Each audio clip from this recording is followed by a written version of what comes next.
at Summit this year. Oh, and for elementary, High Lakes. Okay. Fela started there. Yeah, it was. No. I But mean, it is yeah, for a lot of kids. it I is. guess, so. Yeah, Yeah, it is. it wasn't my kids. Yeah, I don't know. I mean, we definitely got very lucky with her first two teachers. But what he's talking about, that like Summit's score.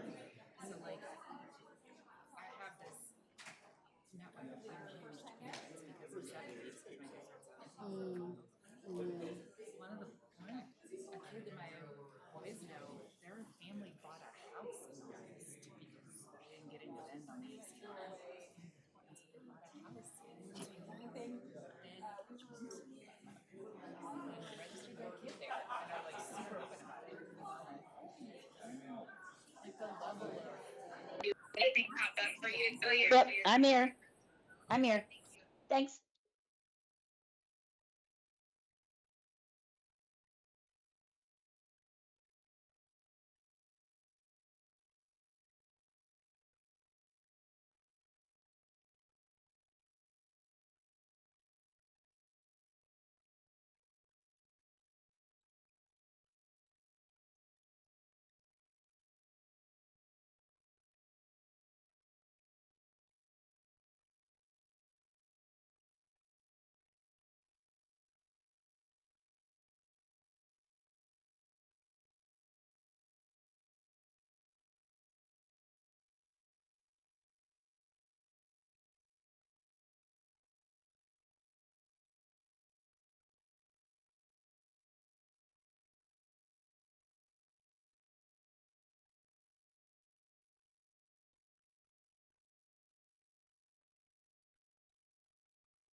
Good evening. Good evening. We'll call the September 9th, 2025 meeting of the Ben Lapine Board of Directors to order. I would like to introduce our participants this evening. To my immediate left, Vice Chair Amy Tatum, Directors Cameron Fisher, Keena Chadwick, Ross Tomlin, Jen Lynch, and Director Shirley Olson is attending virtually. To my immediate right, Superintendent Dr. Stephen Cook, Deputy Superintendent Dr. Lisa Burke, and Board Clerk Janet Bojanowski, and I am Marcus LeGrand, Chair of the Board. We also have Clara, is it Koleski? From Cameron, yeah, there's Koleski, I'm sorry, from Kowalski. Kowalski, thank you very much for that pronunciation, appreciate it. From Caldera High School, and Cooper, say your last name for me? Alki, nice to meet you. From Summit High School, joining us from the Student Voice Council, all right? Would you please stand, remove your hats, and join me for the Pledge of Allegiance?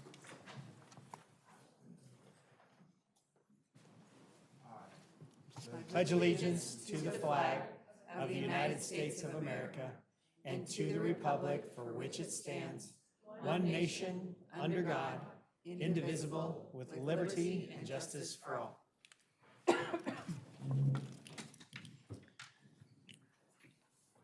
All right, thank you. We will now move to agenda item 3, review of the agenda. Dr. Cook, are there any changes to the agenda? There are no changes to the agenda.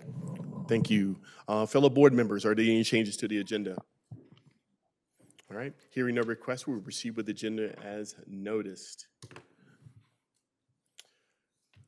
And I actually forgot to give this to one of our board members to do, but I would love for one of our board members to read the Welcome Week proclamation if possible. And I was going to ask Director Fisher if she would be more inclined to do this, please. Still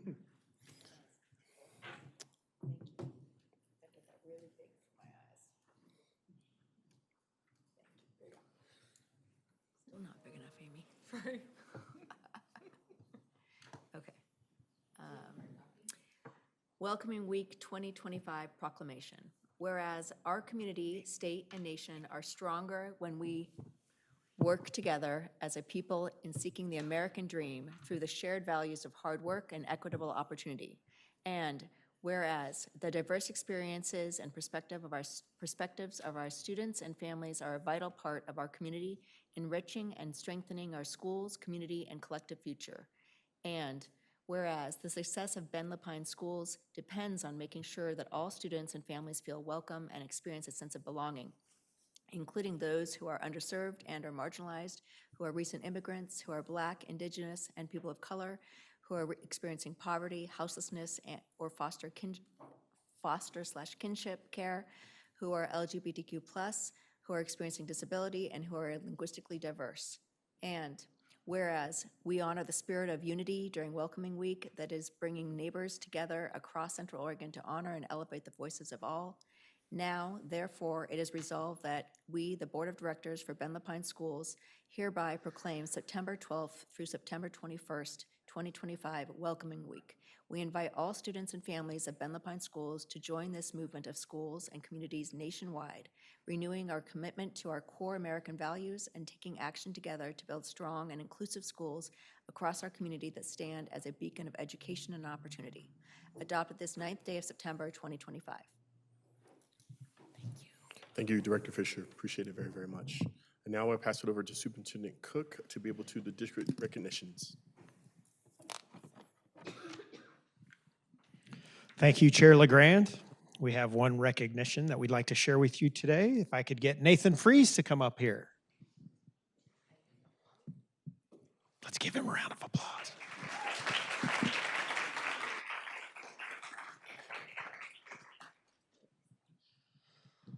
All right, we just happened to surprise Nathan at Nutrition Services the other day, and so I think we have a video to share of that surprise. So if you'd look at the screen, we're going to show you the video where we surprised him with his award.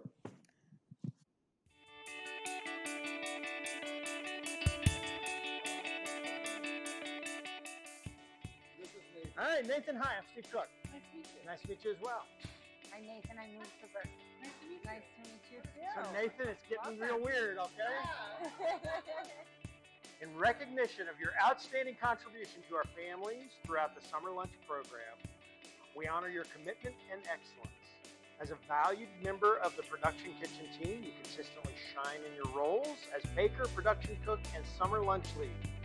In the latter role, you manage a majority of the planning and execution with care and attention. Thanks to your efforts, the program runs smoothly from start to finish.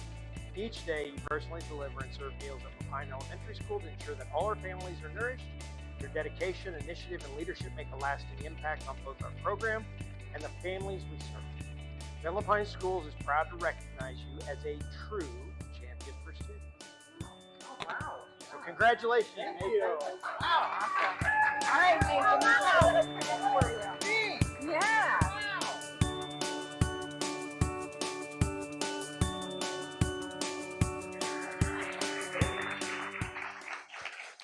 So it's not typical to have a September champion for students because school's been in session for 3 days. But one of the things that is 5 days. So one of the things that's super cool is our summer lunch program and Nathan's efforts. And hopefully you could hear that in the video to do such a wonderful job in supporting our students at Lapine Middle that would come in during the summer and get to eat meals for free. For the summer. And he had no idea we were coming. His eyes got as big as saucers. And I don't know if you noticed, but just a testament to the support that Nathan has in the department. First of all, TJ was the one that nominated Nathan. And so we're going to make sure TJ comes up here and gets a part of a photograph. But did you see all the people in Nutrition Services that wanted to be a part of this celebration? And that is a testament to you as an individual, Nathan. And we are truly proud to call you the September champion for students for Ben Lapine Schools. So let's give him another round of applause. Thank you. Thank you so much. I'm going to give him the mic now. I just wanted to say thank you so much. Summer was great.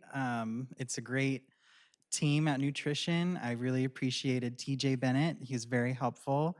And then also Don Miller and Joe, don't know his last name, but he works in nutrition as well. Yeah, it's been a great job, and I've really enjoyed working for the district. Thank you. Hey, let's get everybody up here for a photo. Come on. Come on up. Come on up. There we go.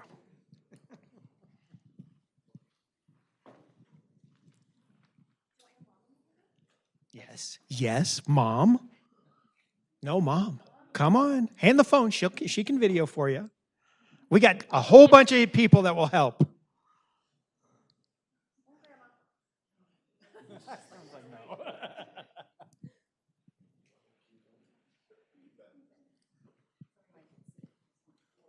Come here. No, you got to stand right next to him.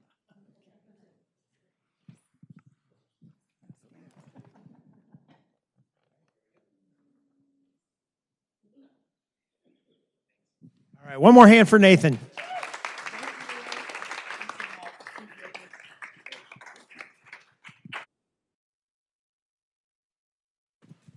And that's our recognition for the September board meeting.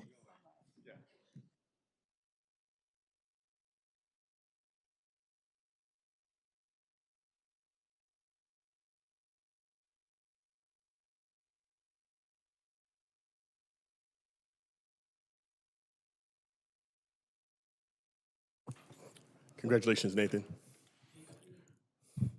And now we hear from our Student Voice Council, Claire, and My name is Claire Kowalski, and I'm a senior at Caldera High School, as well as a returning member of the Student Voice Council. Hi, my name is Cooper Alcar, and I'm a junior at Summit High School. As returning members of the SVC, we are especially excited to build on our past work and help support new ideas this year. Last Tuesday, we had our first Student Voice Council meeting of the year. We spent time getting to know one another, reviewing our group expectations, and starting to plan for the year ahead. We have a great team this year made up of primarily new members. We are looking forward to jumping into the work, collaborating, and making a positive impact. While we don't have any specific plans finalized yet, we are excited to keep you all updated on our future activities. Thank you. thank you for the report. Appreciate it. As a reminder, I don't think I remember seeing y'all come in last year, but if you were able to come in, just remember if you have any of the agenditis items that we're talking about, if you have any questions or concerns, please make sure that you bring those up. Also, we may come to you periodically and ask, what are your thoughts? Because you are in the schools and you'll be able to know a little bit more information about what we're talking about, and how it impacts you as well. Okay? Cool. Yes, ma'am. Thank you. All right, no worries. Oh, wow. All the SBC, y'all want to stand? Y'all want to say hi or? Yes. Yeah, make them stand. Yeah.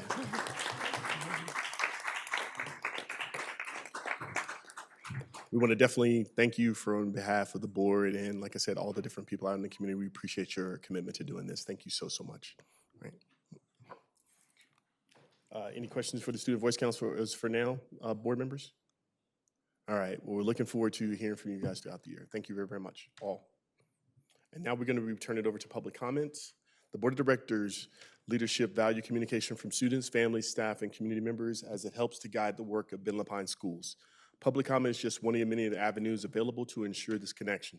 Members of the public may always submit thoughts, questions, and concerns to the board via email as well as in writing.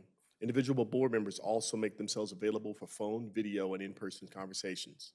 That being said, I want to remind the public that while this is a meeting of the Board of Directors that takes place in public, it's not a meeting with the public. It is a meeting of the Board of Directors to conduct district business. As such, the board will not respond to public comments made during tonight's meeting. Instead, issues may be recorded and referred to the proper staff person to follow up with you. All right? And let you all know as a reminder, we're going to open it up for board comment. Our policy is typically to allow up to 2 minutes per speaker until the time cap has been reached for that agendized item. A timer is provided on the large screen, as you all will see here in the meeting room, to our virtual attendees to ensure every speaker receives updated during the presentation on remaining time. If the speaker goes over time or if the speaker's message is not in adherence with our policies, for example, being personally directed, abusive, discriminatory, repetitive, or off topic, I may ask the speaker to cease and terminate their speaker's privileges to address the board. At this time, we will hear from Molly Espana.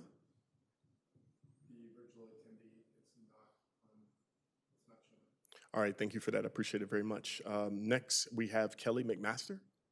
Hi, Ms. McMaster, you would like to come up and actually want to sit here and actually talk into one of the mics? That'd be greatly appreciated.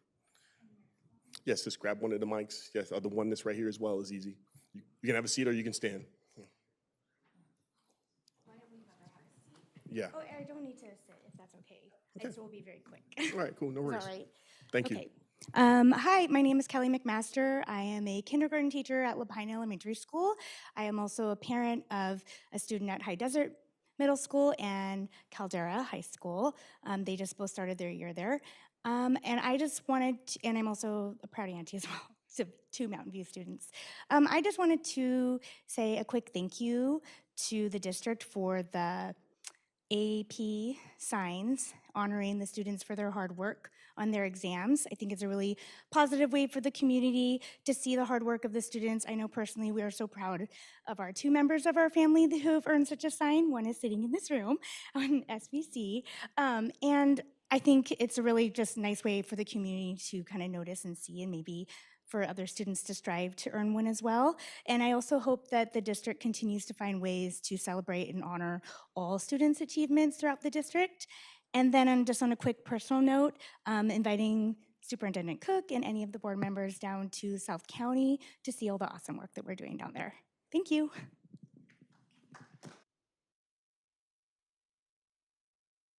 Thank you for that. I appreciate it very much. All right.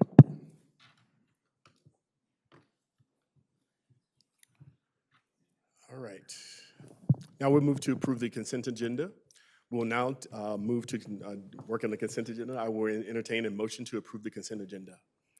I move to approve the consent agenda. I'll second. It is actually motion by Director Tomlin and second by Director Tatum. Thank you. Is there any discussion on this topic or any request to remove anything from the consent agenda from the directors? Marcus? Yes, ma'am. Hi. I just wanted to check on one of our new Spanish teachers who is assigned to Mountain View Middle School. I don't think we have a Mountain View Middle School. So I'm sure that's just a typo, but I'm not sure which school Dan Uwamba will be assigned to. We'll make a note of it. Thank you, Shirley. Appreciate it. Or any other directors, any other thing to consent agenda that they would like to be either removed or discuss? Yes, on Shirley's note there was also something about a K-8 teacher at Caldera High School, and I was just curious about that as well. Might have just been a technical error, or if there's some sort of teacher training program I want to hear about. So that, and then I don't know where the proclamation falls in, but I just do have a couple thoughts on the proclamation, and that would be to add refugees, and that would also be to add capitalization for Black and Indigenous, please. Okay. Cool. Yeah, we got it. Cool. Directors, anything else? All right. Since there are no other requests for any other additional changes, I would like to call for a vote. All in favor? Aye. Aye. Aye. All opposed? You said aye, correct, Shirley?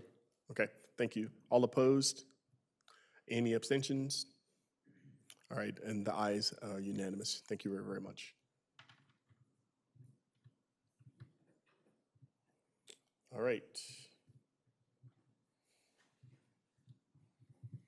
I will now turn it over to Dr. Cook for consent for information. Thank you, Chair LeGrand. There's only 2 items on your consent for information listed on this agenda, and just a reminder for the community that these items do not require board approval. We put these out for general public use and notification, including the boards. And so I'd like to share that the 2 items that are out are the updated administrative expectation, including gender diverse student and staff support. We just made some simple corrections to that document. Also, you will see our final 2025-2026 organizational goals for this year included on this document. Thank you, Dr. Cook. Appreciate it. And now we will do an enrollment report from from the CFO, Mr. Dan Emerson.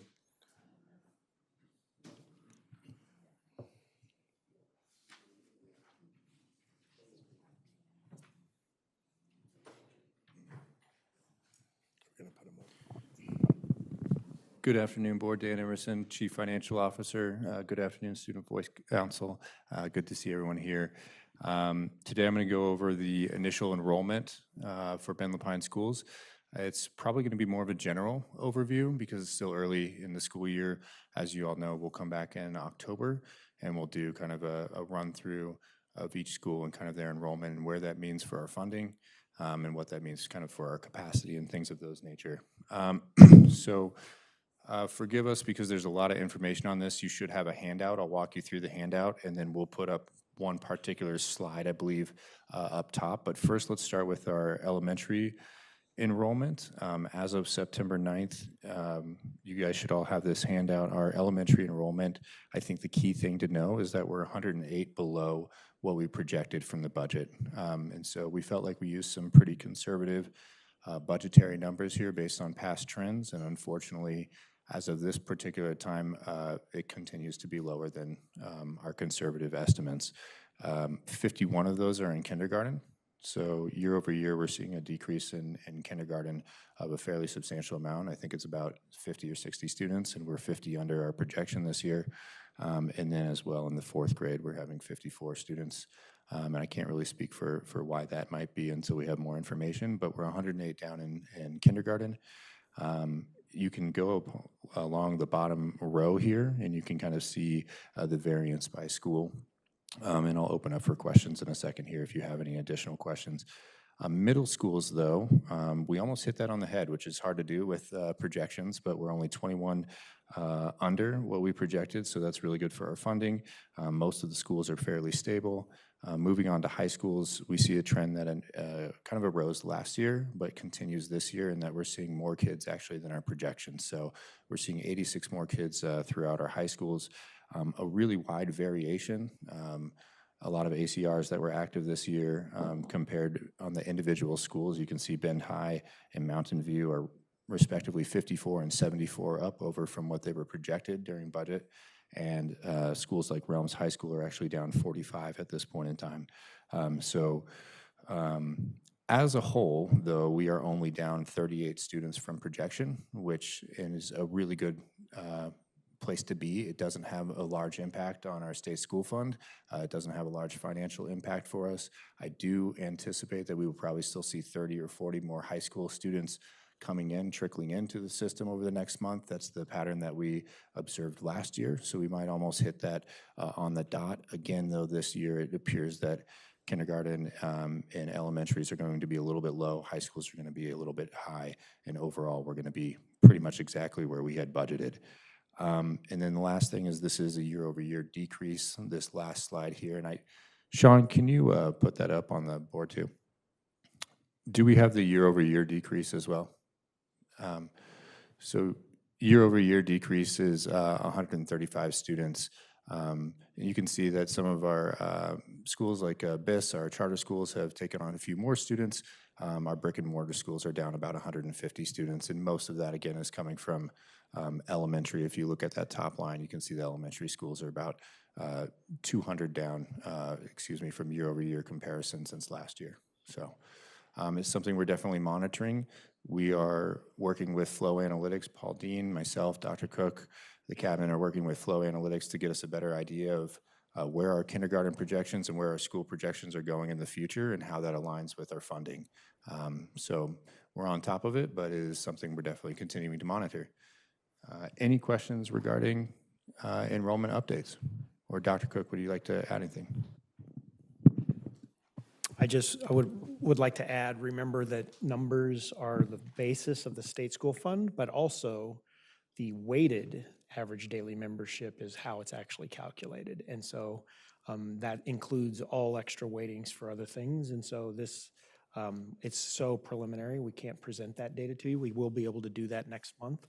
But it is a reminder that that is important. And I think the second thing that's important to call over year is that it doesn't necessarily mean that we're losing students. What we are seeing is a incoming smaller class and graduating a larger class. So for example, 1,000, what do we have on here? Kindergartners, I think it was 958 kindergartners. Last year, we graduated 1,450 seniors. And so it's a moving job, quite frankly, to try to figure this out. And this is, but it's also exactly how we receive our revenue. So this is really important to monitor. And I just kudos to Dan and his team for getting on this early. Districts all over the state, I promise you right now, are chasing these numbers like they mean business. So I have a question about, I guess, the kindergarten class or really any of the variances. I'm curious if y'all have data cuts by race and ethnicity. I'm specifically concerned about our Latina community members, and I'm curious if the current administration is having any impact on them enrolling their kids.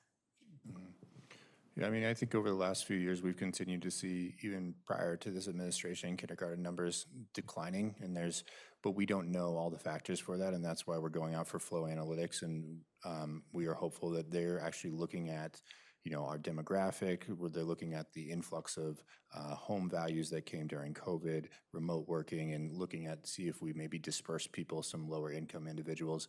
Right now, we haven't looked into it, I think, at that level, but it's certainly something that I don't want to speak out of turn. We have demographic information, and we could probably look into some of that, but that's an even deeper level of analysis than why at the community level are we thinking we're seeing this, but certainly something we could look into. And I would just add that over the last 3 years, we've seen more diversification in our enrollment, especially in the younger grades as they come in. I would anticipate seeing no change to that this year, but we'll know much more specifically next month once we've had a chance to really disaggregate. No big deal if you don't have this on the top of your head, but if you could give a ballpark of number of enrolled in Ben Lapine Online, and also a ballpark of ACRs.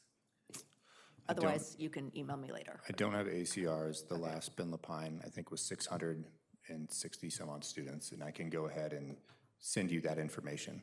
Okay. And we can send you the ACR information too. Great, thanks, Dan. Is that 660 students full-time or just any student taking? I believe it's any student, a mixture of full-time and those that are partial.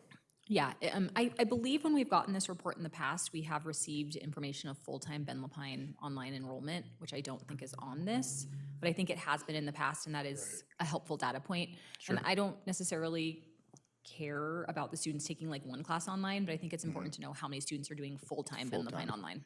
We can, is it okay if we bring that back in the October report as part of that in-depth look? Okay. And Director Chadwick, I got a question for you. Were you mostly asking because a lot of parents in the Latino community possibly not enrolling their kids because of the dangers of ICE and the different pieces? Is that what you're asking in terms of how we find that number out, if at all?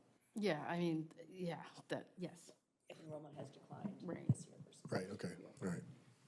And I would just remind the board that the second report for tonight is going to have lots of information regarding the sense of our community right now, too. Thank you. Directors, any other additional questions? Thank you, Mr. Emerson. Appreciate it. Thank you. And now we will ask Kenzie Martin and her team to be able to come up and present for us for the language and cultural services piece. Hold on. Hey, really quick, Director Olson, do you have any questions for Dan before he was gone? Are you good? All right, thank you very much. Sorry, I forgot to ask.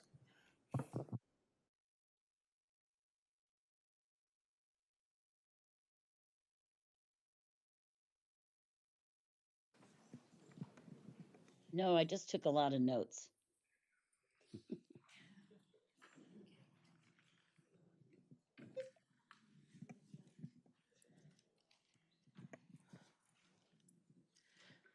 All right, good evening. My name is Kenzie Martin. I'm the Executive Director of Policy and Advocacy. I use she, her pronouns. In a moment, we'll introduce the whole team, but I'm gonna kick us off just to get things going. Oh, can someone throw me the clicker? maybe pass it. I don't catch very well. Thank you. Oh.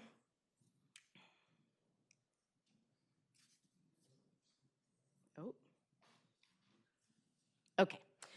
So for this evening, our plan is to share with you just a broad overview of our policy and advocacy work, and mostly to set aside what we're not going to talk about tonight, so just so you can put it in the context of where it fits within our system, and then really dive deep into a slice of our team that sounds like there's some interest in already. So perfect timing this evening. And we'll be looking at 4 particular topics within our language and cultural services. So our dual language program, our newcomer program, family liaison services, and then our ELD curriculum and partnerships. So just as far as our team more generally, what this group is a part of is our Office of Policy and Advocacy. Obviously, we do policy work that you see that comes before you quite a bit. We do professional development and student-facing lessons on a variety of topics, everything from bias incident to cell phone to Hispanic Heritage Month and lots more. Family engagement topics, events, and advisory groups. Our Student Voice Council is part of this department, and lots of other advisory structures.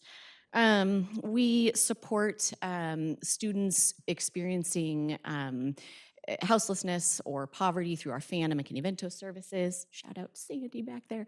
And students in foster care. Our team also supports complaints and dispute resolution, which is a really important form of advocacy with our community and our stakeholders. And just as a theme, dignity and inclusion is really the work that this team is focused on. And so I think hopefully that's the theme that you get to hear about tonight, and in particular, lots of celebrations of things that are going well in our community. So I'm actually going to come back to this slide in a minute and introduce them. But because the numbers came up, I do want to just share so that you have a snapshot of the students that we're talking about when we talk about language and cultural services. And for tonight, we're not talking about students who are learning a world language in our schools, like learning Spanish for the first time. In high school, for example, they are a really important part of our language and cultural services as a school district, but we're going to dive deeply into our multilingual community, specifically those who bring additional languages and cultural assets from their home environment. So that's what you'll hear about tonight. Again, a narrow slice of a lot of really cool things happening in our schools, but even tonight, we can't cover everything we want to. So our EVER ELL students, so this is the number of students who have been identified as English language learners currently or at any point in their education, are over 1,300 students in our school system. We have 37 languages this year spoken by students and families in their homes that they are bringing in to contribute to our school community. The top languages at this moment, it shifts constantly, but currently English, Spanish, Chinese languages as a group, so Mandarin, Cantonese, Minnan, Vietnamese, and then an interesting one that we've known is out there and we're just now able to collect some data on and starting to see this population represented in our data is our Purepecha speaking community. Indigenous speakers from Mexico are right now our 5th largest language group, which is really exciting to see. Our recent arrivers, so these are students who are in their first 3 years in public education in the United States. We have 290. We are so excited to serve all students, including those who are just arriving to our community from wherever they're coming to us from. That number has been skyrocketing in our district. We, in recent years, and we'll be very curious to watch how it goes this year too. But that's been a number that's been, in spite of the kindergarten drop that you've been seeing, we've been seeing increases in that population. So we can keep you up to date on that as we see any trends there as well this year. And then native language models. So this is the number of kids who are in a program in one of our schools that is using native language instruction to support their English development and their academic success. We have almost 900 students who are in a program that is supporting their native language instruction as well. So that's just a super brief snapshot of the numbers of students served by this team and the team that works with these folks. Now I have to figure out how to go backwards because I skipped a slide. Okay, so actually let me just, before I go back to the people, I also just want to really highlight that this team and the work of this team really strives to design programs and services for the students walking in our doors, not for some generic group of kids, not sort of this is what we offer and let's fit kids into it. And so what you're gonna hear tonight are programs and services that are designed for those students that I just shared as far as some numbers. And I think this team embodies this, this value of creating spaces for the students that are walking in our doors. And so that's a celebration that I wanted to just highlight tonight is that's the work of this team. Okay, there we go. So the folks in front of you tonight are each gonna share super briefly. There's so much more that each of them could share with you about the work that they're doing, about the students in their rooms, the families that they serve. And we're gonna say this 20 times. We really, really would like to invite you to please come visit our programs. Please come check out our dual language program, our newcomer program. Come do kind of a ride along with our family liaisons.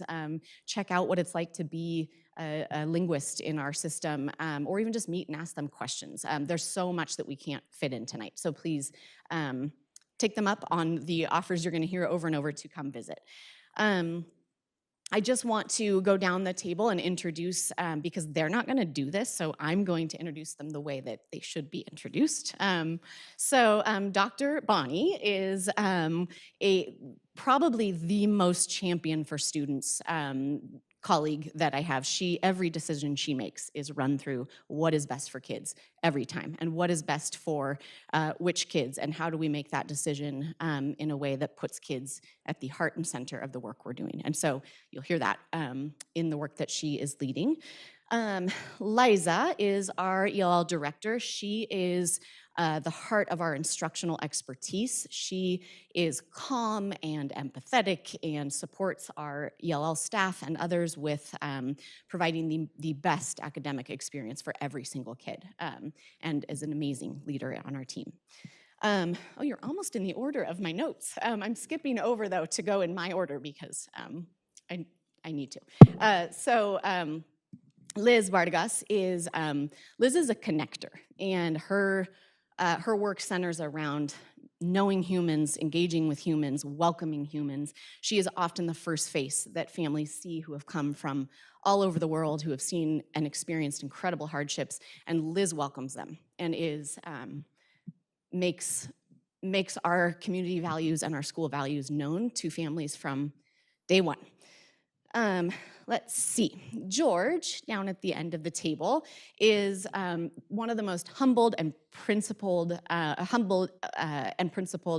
people that I know. He is very detail-oriented. He cares deeply about his work. He has immense personal and professional skills and background, and he is approachable and kind and works well with kids and adults. So you'll hear that in his piece tonight. Chelsea, sitting next to him, is our newcomer program specialist. Chelsea is a designer. She has designed a program that builds community, that brings kids in, that she designs instruction and opportunities and experiences for them, relationships between them and the rest of the school that make them feel at home and that help them graduate. Cardo is one of the most passionate people I have ever met. She is so hardworking and cares deeply and knows so much about each of our kids and families and their experiences, and helps connect them both within our schools and across our community. And Carlos, I want to come back to because Carlos is going to be in that seat in just a few years. He is, I'm sure he will be a superintendent at some point. He is incredibly motivated. He graduated from Caldera High School last year, and we hired him as a linguist. He graduated from our dual immersion program, and now is working with our team. And so maybe some of you will still be in those seats by the time he's up there. He's going places. So with that, like I said, they weren't gonna say those things about themselves. So I felt like I needed to to let you know who they are. These staff members, when our students and families hear messages like your race, your language, the work you do, the person you are is not welcome here, whether that's in this community, nationally, these are the people who say, you are welcome here, we want you here, and we are designing programs to keep you here and to help you be successful. So with that, I'm excited to pass off the mic to Dr. Bonnie, who's gonna talk to you about our dual language program. Thank you. What a lovely introduction for all of us, Kinsey. No pressure. Hi, my name is Stephanie Bonnie, and I am our elementary dual language program coordinator and instructional coach part-time, and also have the pleasure of being a fifth grade teacher in the dual immersion program as well. And I thank you for giving me the opportunity to be in front of you again to speak towards the success of our dual immersion program. It's a really exciting time for us right now because we just graduated our third cohort from Caldera High School. And so with the incredible foundation that we have created, we now just get to reflect, grow, hear from our stakeholders, hear from our community members around what we can do to improve our program. So it's been a really exciting couple years for us as we have gotten to see this K-12 vision come to fruition. And so in front of you right now is really a representation that we are a research-based program. And so when we first started engaging in this conversation of providing a dual language opportunity for our multilingual students, it was because research that has been replicated time after time demonstrates this is the best educational model for our multilingual students. And as a reminder about our core beliefs, at the completion of our program, we strive to ensure that all students are bilingual, biliterate, bicultural, and have strong academic achievement across all areas. A couple kind of exciting updates for us. We are at 4 sites. We are at Bear Creek Elementary, Jewel Elementary, High Desert, and Caldera. And this year, Jewel has its first group of fifth graders, which means that they have now completed their K-5 group of students, and our first cohorts will be blending when they join High Desert next year. And so that's really exciting for us and will give us the first opportunity to have both sites represented at our Bronze Seal of Biliteracy, which I know that many of you have participated in and is a really cool highlight that is a unique component of Ben Lapine's dual immersion program. It's actually something that we have been able to present at national conferences and have guided other school districts across the country in developing their own pathway to the Seal of Biliteracy. At the middle years at High Desert, we continue to offer 50% of the core content in Spanish. And then at the high school level, we've continued to expand opportunities in AP selections as they also continue to receive half of their core content in Spanish. And so, as Kinsey mentioned, I would love to host any of you and a walkthrough around any of our sites and to celebrate the amazing work that is happening amongst a really incredible team across all 4 of our sites. So thank you very much.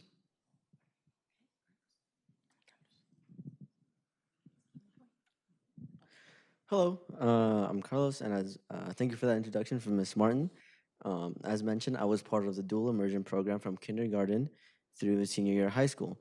Over time, I had the opportunity to watch the program grow, from providing bilingual school communications to offering cultural enriching classes and increasing opportunities for community engagement, particularly in the support of our Hispanic community.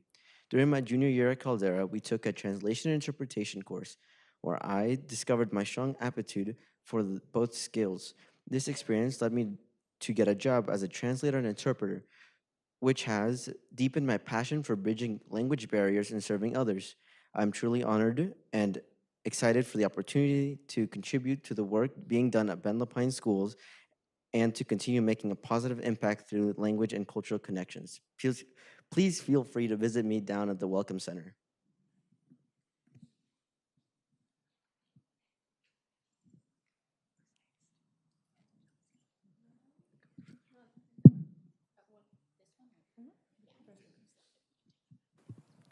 Yes? Okay. And can I have the remote or? Yes. Yes. Oh, thanks.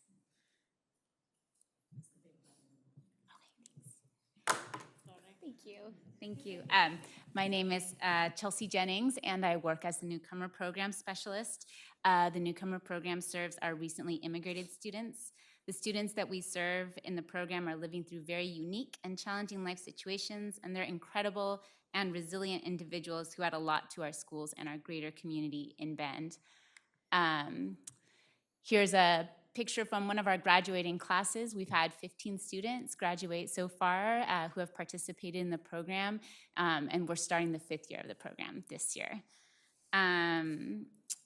So how does the Newcomer Program support students in achieving their goals in learning English and in graduating from high school?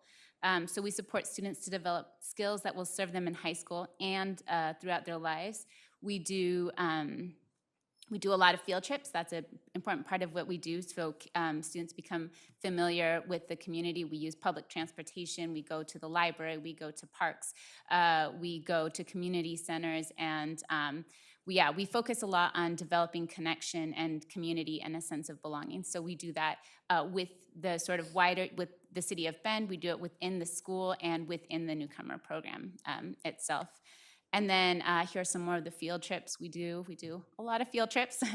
And yeah, so for a lot of the kids, this is the first time they've ever gone to Mount Bachelor and gone snowboarding, or the first time they've ever gone rock climbing, or they've gone in a kayak or canoe. So it's a lot of new experiences and experiencing all that Bend has to offer. And then we try to set students up for academic success through developing English language skills. That's the most important thing for them to be able to be successful in high school and living here. We identify student needs and then develop interventions and supports tailored to the needs of the students. Support in content classes, support with using technology, college and career connections. We do field trips to COCC, to OSU Cascades, visits with the College and Career Center, field trips to the trades fair, just to learn a lot about different options that are out there for after high school, and helping students feel connected and knowing what resources they have to continue studying if they want to, or to apply for a job, help with resumes, things like that. And then also a really important part of that is social and emotional development, which George will talk about more in a little bit. He is a huge support for that with the work he does in the Fuerte program. So I would also love for you to come visit us in the program, or I'd love to chat more if you want to hear more about the work that we're doing. And thank you so much for your time. I'm going to pass it to Caro. Can you just help me with that? Yeah, thank you. Hi, my name is Caro Cruz. I've been working for the district for 4 years. This is my 3rd year working as an EA and Latino Family Liaison for the Newcomer Program. Well, during this time, I can tell you that this program is game-changing for a lot of lives. And it's not just for students, but for all of us on the team who work together to see the students thrive. One of the things I love about my job is helping students understand the class content and develop their social skills. I really care about making them feel like they have a support network of friends and teachers and staff around them. I will absolutely love to invite you also to take a day and visit us. I'm really enjoying the physics class. It is the most challenging and interesting class. But if you're up for it, maybe we can have some PE.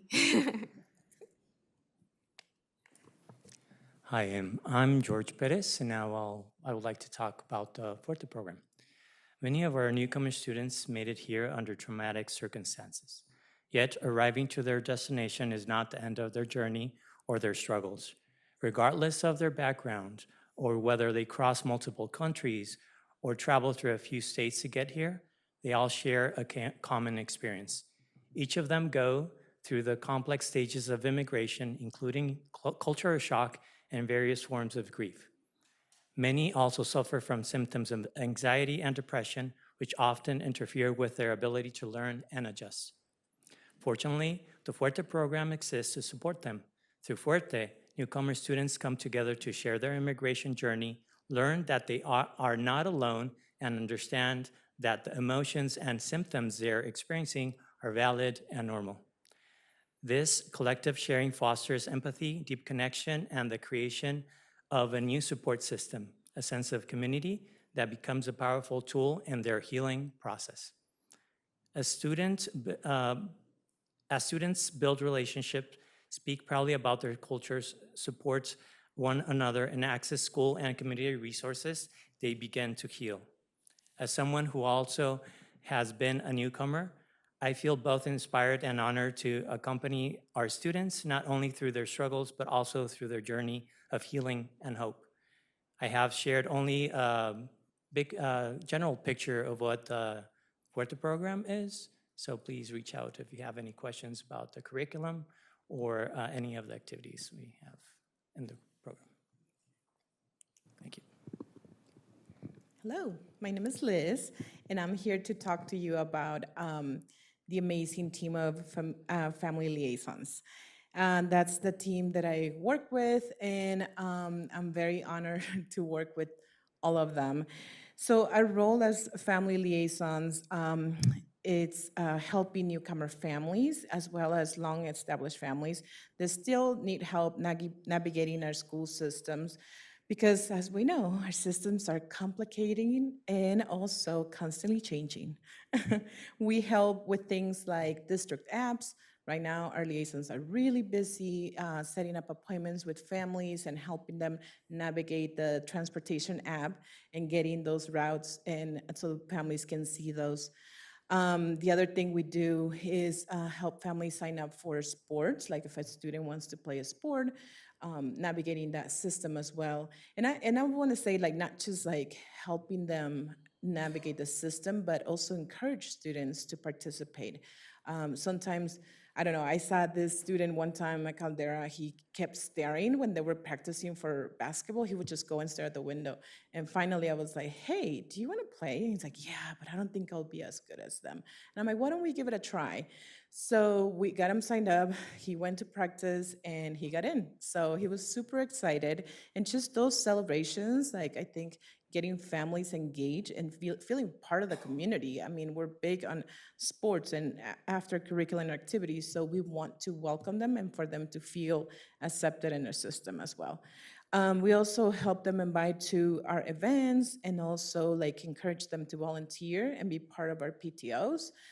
Same thing, we don't just invite them to our PTO meeting, we go with them and we make them feel welcome in those. And like George said, the families endure unthinkable hardships. So by the time they arrive here, they already have overcome so much, and immediately they're faced with new barriers, like the language barrier and unfamiliar school system. So that's when our team steps in. Our work is deeply rewarding and also very challenging. We never get bored. So the liaisons do a fantastic job helping families in helping them feel seen, welcome, and empowered. And like everybody else, I don't just want to tell you about it. I know some of you have come and see the work that we do, but please feel free to come and visit us in our schools.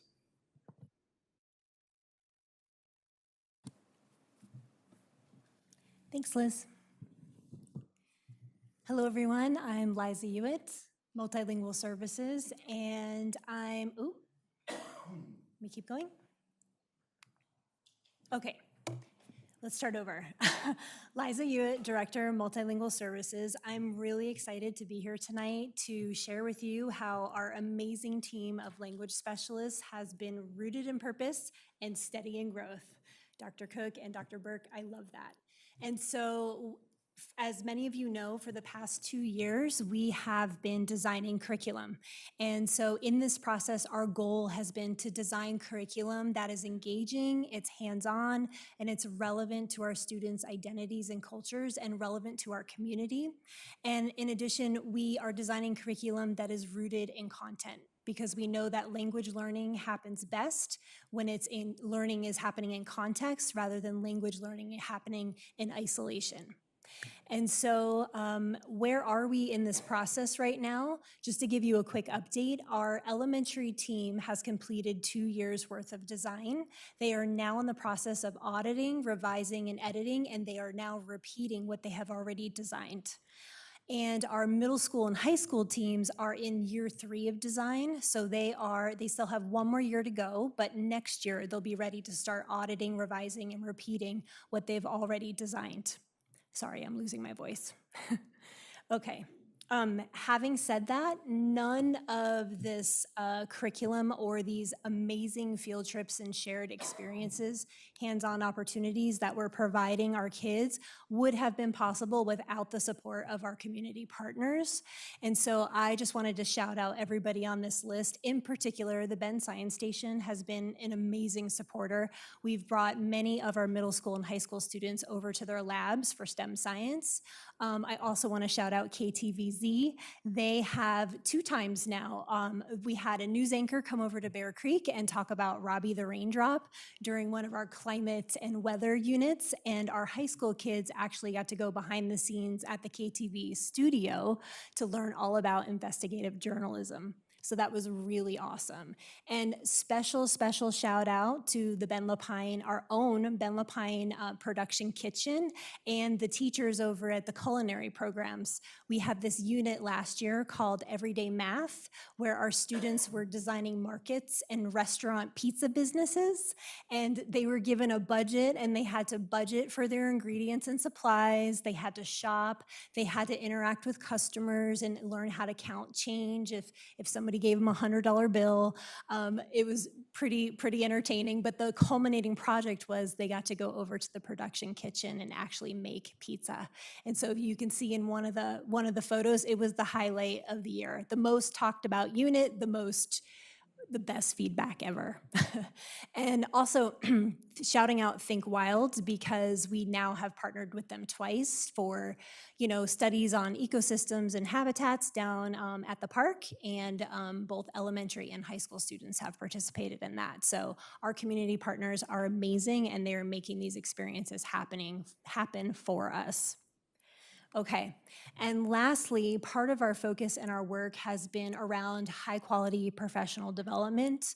We are rooted in research-based instructional practices and rooted in teaching staff how to shelter instruction so that they can provide equitable access to grade-level content, and while at the same time building capacity in our teachers. And so we've had a number of professional development trainings. Typically, we always offer SIOP, but we have expanded SIOP into what we're calling SIOP Intensive. So that includes some learning labs out in classrooms and coaching cycles, which has been great because teachers are able to learn those techniques and then go right back out into the classroom and try them with feedback. And so some of those pictures are clips of kids trying some of those techniques. The kindergarten at the top, they are practicing academic dialogue in Think, Pair, Share. And then we had some secondary students practicing card sorts and consensus placemat. And so it's really great to just see teachers turning around the next day, the next week, trying out techniques. We expanded, and we're now offering what we call Learn and Grow Your SIOP, which is basically an intro to SIOP. We are piloting a co-teaching project where our language specialists are partnering with a content teacher, and they are teaching language and content together, either during language arts or math. That's a pilot right now. And then some of you attended our most recent training that Dave Van Loo and I presented called Teaching Smarter, Science-Driven Techniques. For those of you who attended, thanks for coming, because we got really great feedback from you all as well, and we appreciated that. And like everybody on the panel has already said, we would love for you to come to one of these other professional development opportunities and give us some feedback, participate. And any of our field trips, you're always welcome. So thanks for letting us share, and thanks for listening.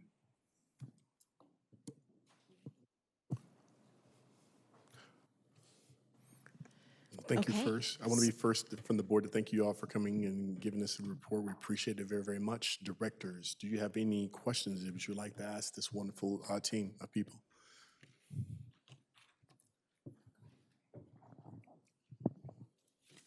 Yeah, Kenzie, I was going to ask you about if you were familiar with the Juntos program at OSU, and it just sounds like what you all are doing follows that model beautifully, so. Yes, they are a longtime partner of ours, and Okay. so I know they're shifting some of their services right now, just in changing context and demand and opportunities, and so we always partner very closely and appreciate they help us do our work too. So Oh, yes. okay. Oh, good. Yeah, thank you.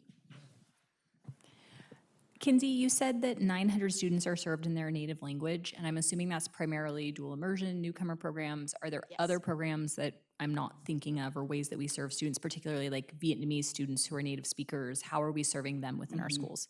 Right. Yeah, no, it is, those native language models are the dual language program primarily, and then the newcomer program isn't designed to be a Spanish-English only program. Currently, Spanish is a common shared language for students and the instructor, and so it is Spanish now. If, for our 36 other our other languages, we do sheltered English instruction. A lot of the work that our team does around making sure that our English language instruction is accessible. Sometimes we get interpreters to come join the student at the beginning of their first day or first couple of days, just to explain basic safety. Where's the bathroom? Who's this person? Just to make sure they're settled in. But the native language instructional models currently are Spanish. Yeah. And then my next question, I really appreciate the focus on mental health, like in the Fuerte program, as you mentioned, because, the trauma that people come to our country with. But are we helping connect those families and those students to mental health resources and medical community, resources in the community as well? Definitely, yes. We, part of the program is that informing students about the resources that exist in our schools and our district and also our community. And we also help them connect with those resources, which is super important. Some of those, for example, Latino Community Association, Deschutes County offers supports. And then one of the things that like Cardo does, for example, is helping families connect and make sure that they can get signed up for OHP so that then the services that we're referring them for, they can get covered, that kind of thing. Yes, we also have Care Solace too, which we're using too with our students. It's great because it takes all the stress from their hands and they just call them when they have the perfect fit for them, and that's amazing, an amazing service. One of the things I'd like to add that none of them talked about, and nor should they, is the scale of what's sitting in front of you. For example, if dual immersion was its own school district, they would be larger than 100 school districts in the state of Oregon. And I just want to bring out, like even our newcomer program would be bigger than 50 school districts across the state. And I just want to make sure that as we talk about this, you heard from all of them relational connections on what makes it successful, but what you're not hearing from them is the labor and the work that goes in sustaining that across the system and how we're providing that resource to people that are oftentimes brand new right this moment. I would like to start with just kudos to everybody, what a tremendous team. And I've been able to watch kind of the growth of this over many years, and it's so great to see everybody here. And I want to give a big shout out for scooping up a recent grad, Carlos. Very smart thinking. I had a couple questions. One, and I think I know the answer to this, I just thought I'd check. For exiting ELD, are you still using the ELPA as your kind of sole strategy? Yes, and that's a requirement. Okay, and do you do anything else in addition to the ELPA? No, ODE requires that we use that measure. Okay. And then I guess I thought at some point there was consideration of maybe portfolios or other things like that, or is that just Oregon is not there yet, or is that in conversation? For certain circumstances, and Liza can speak to this, for certain circumstances and profiles of students, there are, but it's pretty specific on those profiles of students, what becomes individual available. needs or... Yeah, and I can share that there is a new update coming. It's called, they're thinking of incorporating another level called early proficient, where if a student is really close to being proficient but not quite there, that it will then become a team decision between the parent, the student and the teacher to decide about exiting. So that is something that ODE has shared with us that is potentially going to be coming into effect this spring.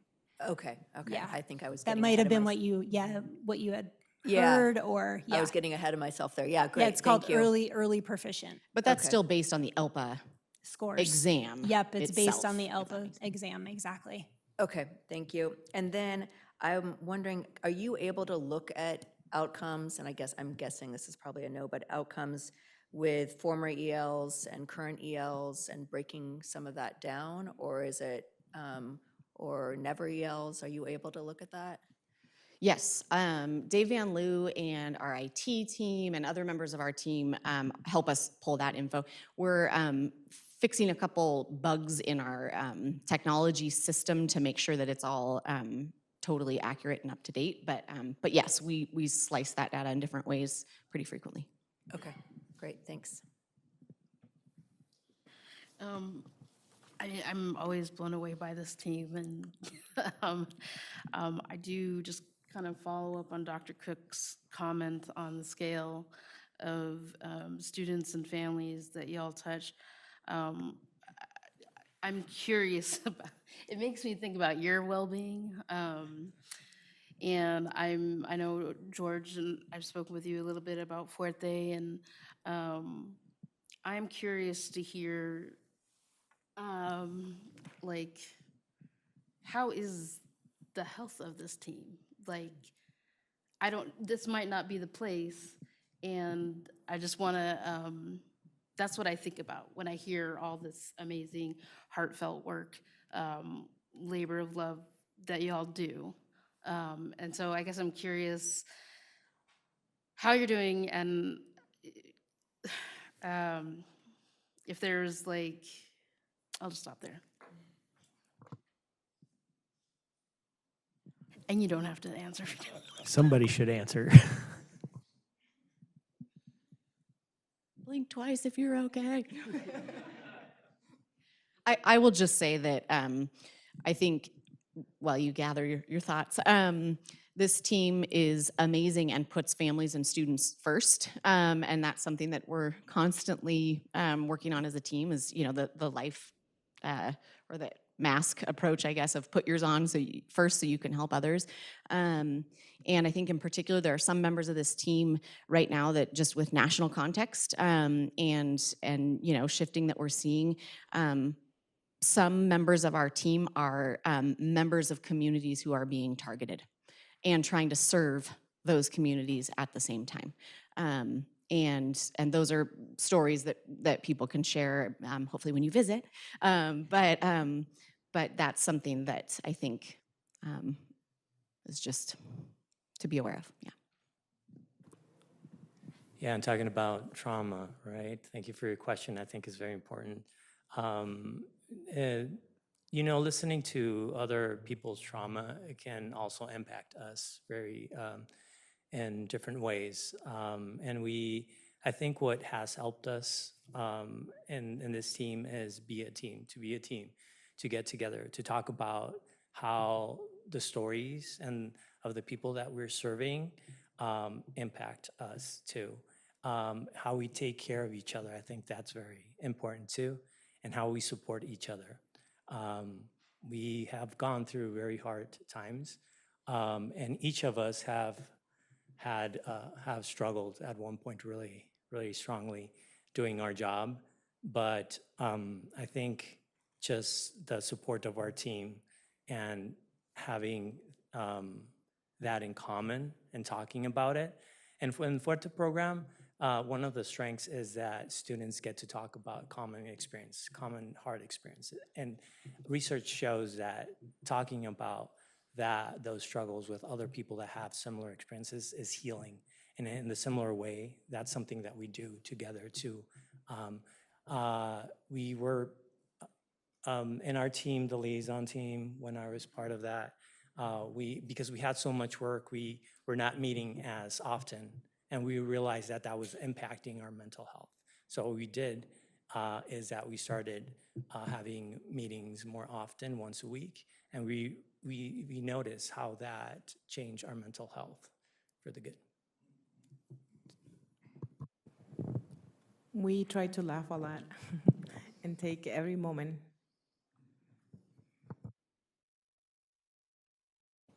Well, thank you for that. I appreciate it very much. Thank you for being able to be vulnerable and talk about that, the traumas and stuff that you guys go through, and some of the families are going through as well. Thank you for continuing to support many of the things that they need. And I know it's a trying time for many of them. And I just thank you for that work and support that you guys give. Directors, do you have any other questions for them? Student council, Shirley, do you have any questions?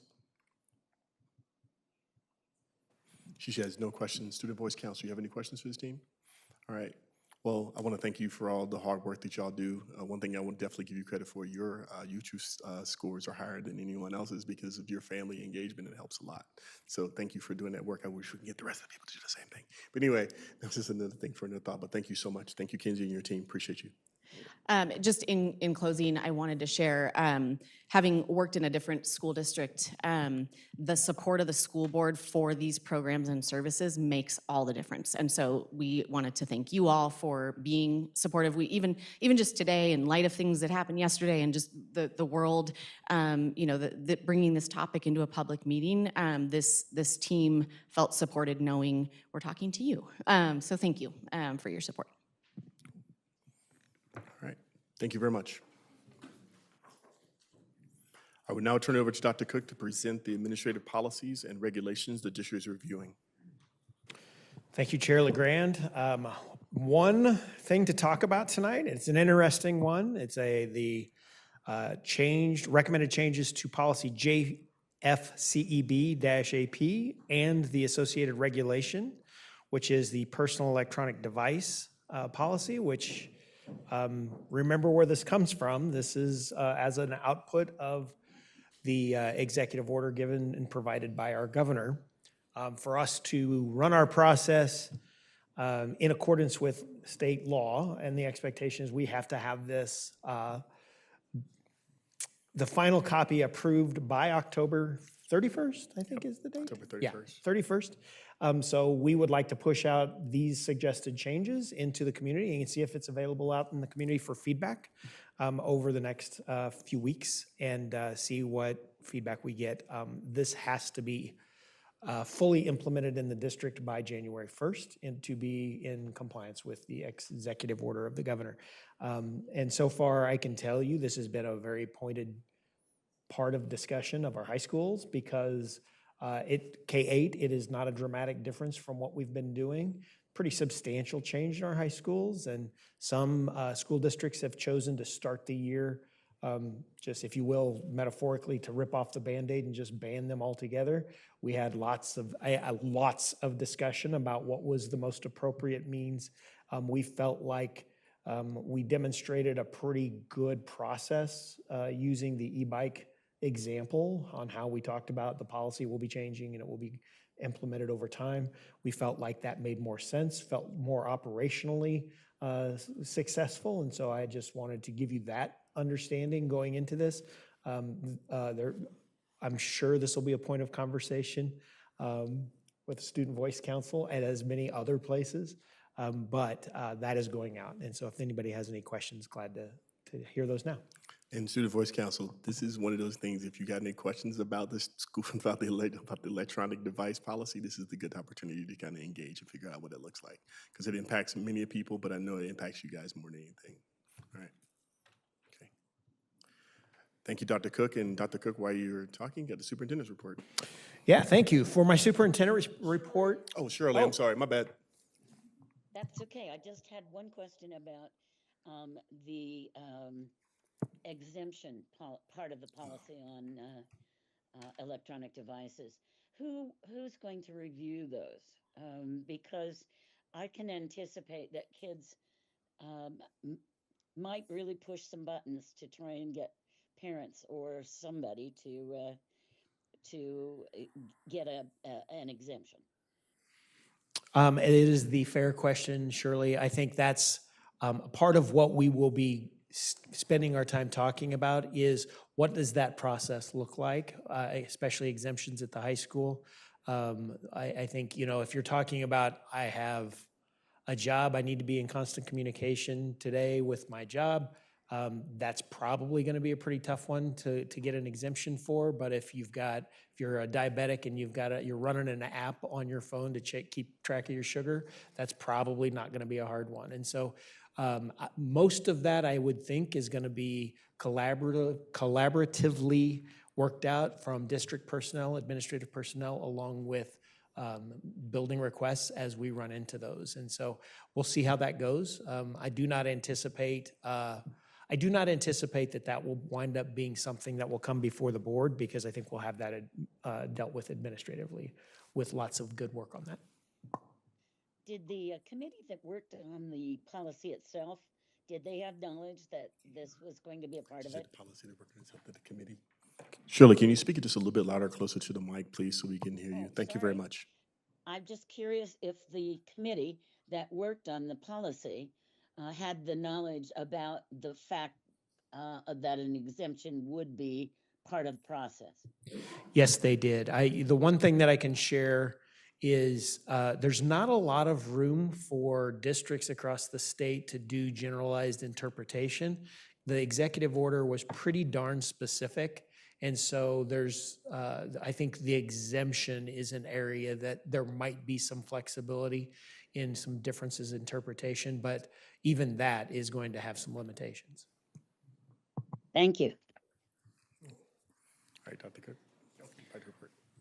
Dr. Cook, can I ask you a question about, I think, we're focusing on students and youth and their cell phones, and I'm curious if there's any, a lot of adults check their phones as well in schools. And so I'm curious about that and how that modeling can kind of make or break or makes this a lot harder for our students. Yeah, no, it is a fair and valid question, and a point of what I think will be generally what we'll hear is that most of the adults in our schools do a really nice job of managing their cell phone use during the school.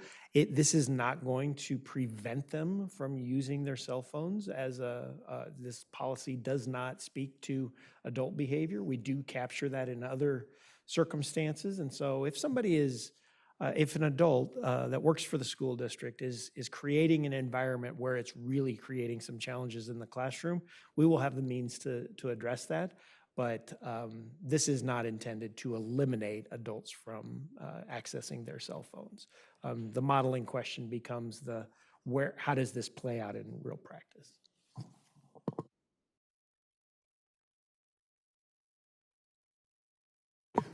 All right, to my superintendent's report. A quick report, several things to touch on, but I just want to shout out to our staff in our schools and administrators in our schools.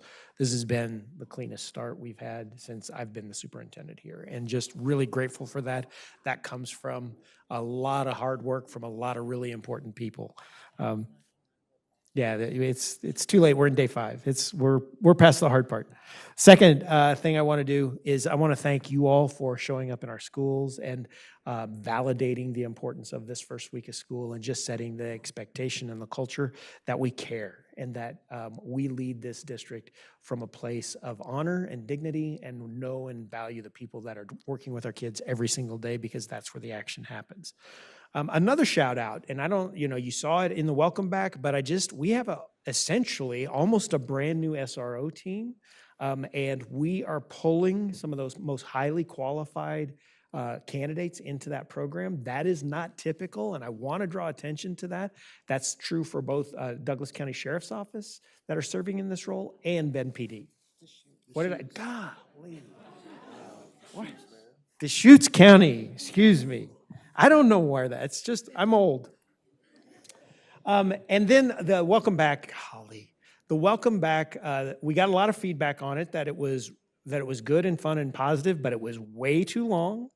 and that the audio problems on the other end were problematic. And so you are going to hear commitment from us to do better. It'll be shorter. We will make it much shorter for next year. And eventually, someday, we will find a place that we can hold our staff. And perhaps when the auditorium is finished someday at Bend High, maybe that'll be the first place we ever get to do this in person.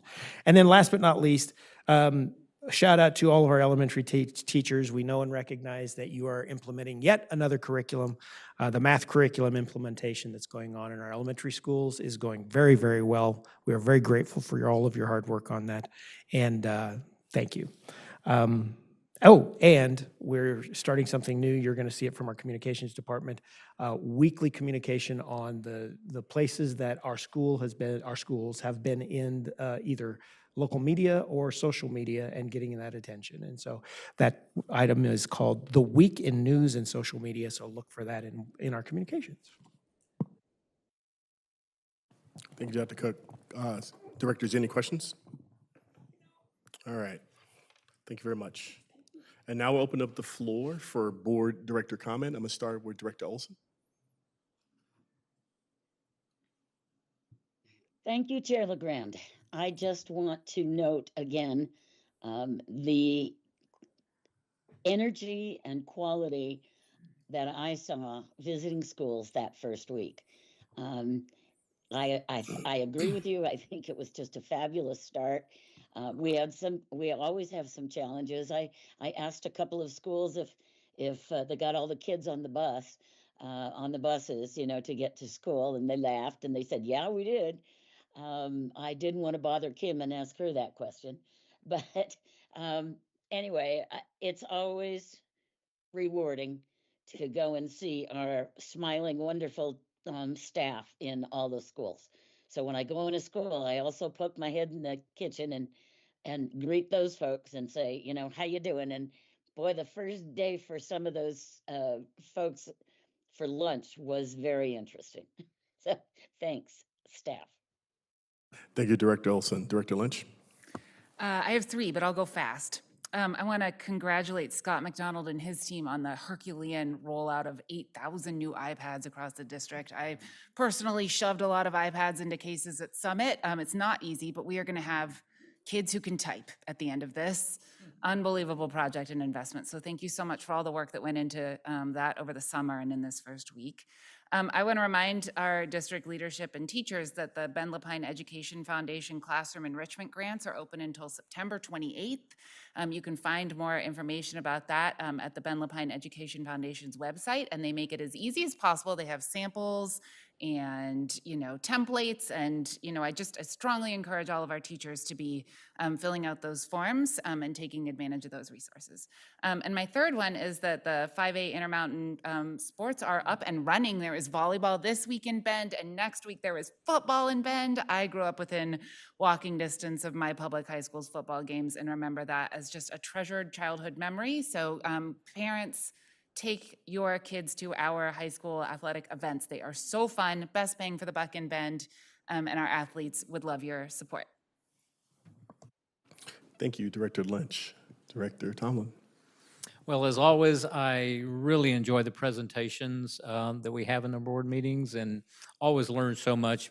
Being a new board member, it's especially helpful for me. And tonight was no exception. Kenzie, your team is great. Thank you for sharing all that with us. And I'm looking forward to coming out and visiting some of those programs. So I will contact you for some connections there. And I also really enjoyed attending the district welcome back ceremony. I didn't think it was too long, but it was just very creative. And the way you engaged all the staff at all the schools, I thought it was very, very well done. And lots of moving pieces and certainly some things you can improve next year, but I thought it was a very great way to start the year. Yeah. Thank you, Director Tomlin. Director Chadwick? Aside from echoing what the previous folks had to share, just a massive thank you to everyone, especially maintenance, making our schools look beautiful throughout the entire year, and especially welcoming kids back to their homes. Thank you, Director Chadwick. Director Fisher? I'm going to echo Jen's comment about the iPads. Not only are there keyboards, there are trackpads, and it seems like the screen is bigger, and I'm really excited about that rollout, and I know it took a lot of work, but I'm grateful for that. And then I'm so excited to see all the SVC student faces here, and I'm looking forward to hearing more as things get rolling. I know it's only the first few days of the year, but and then I too echo the energy I saw in visited all the schools in Zone 3, and at every level, just the energy and the positive outlook and smiling faces and meeting new administrators. I just feel really good about this year from what I saw those first few days.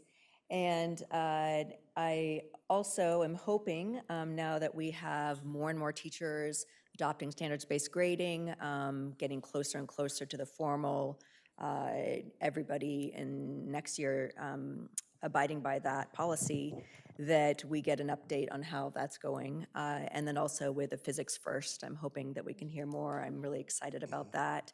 And I think there's some good energy around that, so I appreciate that.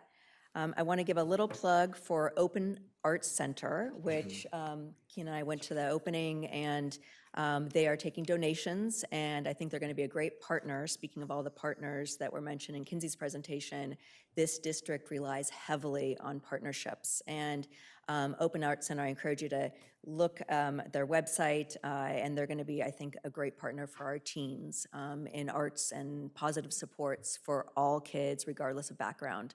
And they're going to be centrally located. They've got a place over on 2nd and Greenwood.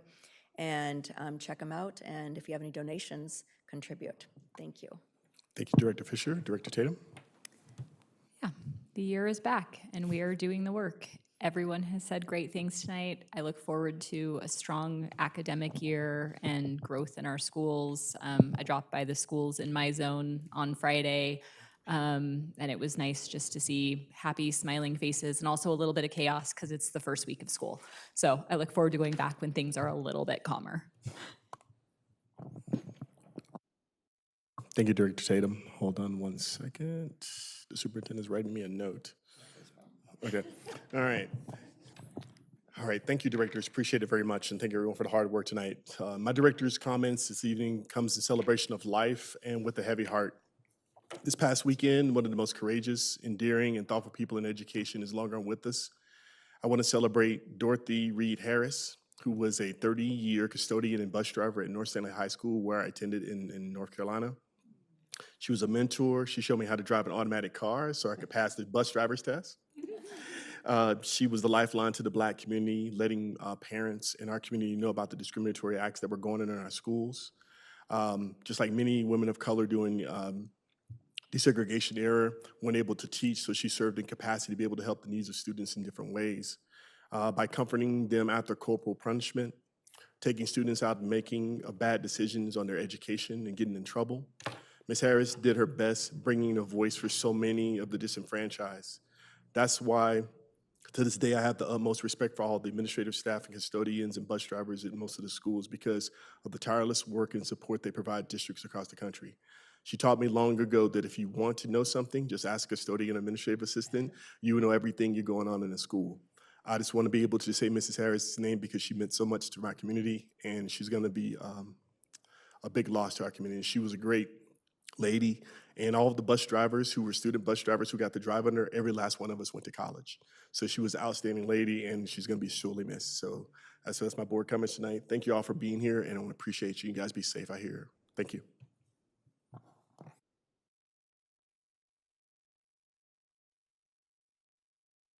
And we are now adjourned. Our next meeting will be a work session on September 23rd. If you have any questions, please make sure to direct them toward the Board of Directors or to our Board Clerk, Jenny Bojanowski. Thank you for a great evening.